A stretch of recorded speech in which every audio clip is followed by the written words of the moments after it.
बाबा साहब डॉक्टर भीमराव अंबेडकर की मूर्ति में इशारा करती उंगली का क्या अर्थ है? आइए समझें। आजकल भारत रत्न डॉ भीमराव अंबेडकर की यह फोटो सोशल मीडिया से लेकर इलेक्ट्रॉनिक मीडिया में दिखाई जा रही है। आखिर इसी फोटो का उपयोग प्रचार प्रसार में क्यों किया जा रहा है, तो आइए जानते हैं। इसे एक कहानी के माध्यम से एक बार एक लड़का अपने पिता के साथ डॉ भीमराव आम्बेडकर जयंती की भव्य रैली में गया। वापस घर आने पर अपने पापा से प्रश्न पूछने लगा। लड़के ने कहा, पिताजी, बाबा साहेब हमेशा सूट बूट में ही क्यों रहते थे? पिताजी ने कहा, बेटा, क्योंकि बाबा साहेब ने बचपन में ही वह कड़वी यातनाएं झेली थी जो आजकल कोई भी व्यक्ति नहीं झेल सकता है।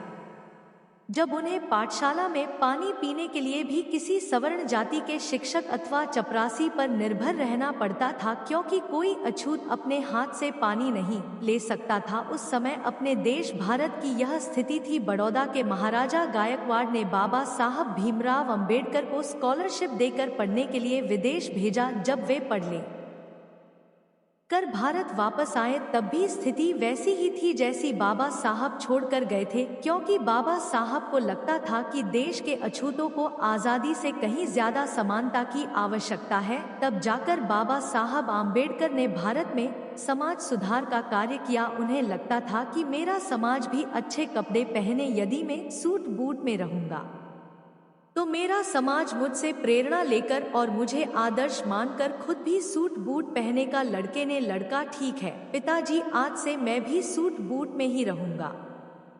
फिर लड़के ने पूछा, अच्छा पिताजी, बाबा साहब की जेब में हमेशा पेन अर्थात कमल क्यों रहता था? इस पर लड़के के पिताजी ने कहा, बहुत अच्छा प्रश्न पूछा बेटा, कलम होने का मतलब है शिक्षित होना ही सबसे जरूरी काम है। अरे वो सिर्फ कलम नहीं है, बल्कि पीड़ित और शोषित लोगों को गुलामी से मुक्त करने की आधुनिक तलवार है। उसी कलम से बाबा साहेब ने आगे चलकर भारतीय संविधान लिखा। लड़के ने लड़का, पिताजी, मैं भी आज से अपनी जेब में कलम लगाऊंगा और वो पढ़ाई करूंगा। लड़का आगे अपने पिताजी से कहता है कि पिताजी, मैं आपसे आखिरी प्रश्न पूछ रहा हूँ। बाबा साहब उंगली का इशारा क्यों करते थे? आखिर इसकी क्या वजह थी और उनके हाथ में कौन सी किताब है? पिताजी ने कहा, बहुत अच्छा बेटा, बहुत सटीक और तर्कपूर्ण प्रश्न पूछा है आपने बेटा। उनके हाथ में जो किताब है उसका नाम है भारतीय संविधान है। इस संविधान से भारत देश चलता है और यह संविधान बाबा साहब अंबेडकर ने बनाया है। इतना जातिवाद होने के बावजूद भी हमारे बाबा साहब ने हार नहीं मानी, वह लड़ते रहे और अंत में ऐसा संविधान बना दिया। ना कभी ऐसा बना और न ही कभी ऐसा बनेगा। विश्व का सबसे बड़ा लिखित संविधान अपने देश भारत का है और बेटा, मैं गर्व से कह सकता हूँ कि मैं इस भारत देश का निवासी हूँ। इसी संविधान से सभी को समता, स्वतंत्रता, न्याय और बंधुत्वता को बल मिलता है। और हाँ बेटा, उंगली के इशारे का मतलब है कि इस देश के शासक हो जाओ। पहले इस संविधान में दिए अपने कर्तव्यों और अधिकारों को जानो और फिर अपने में से योग्य व्यक्ति को संसद भेजो जो आपके हक और अधिकारों को उठा सके।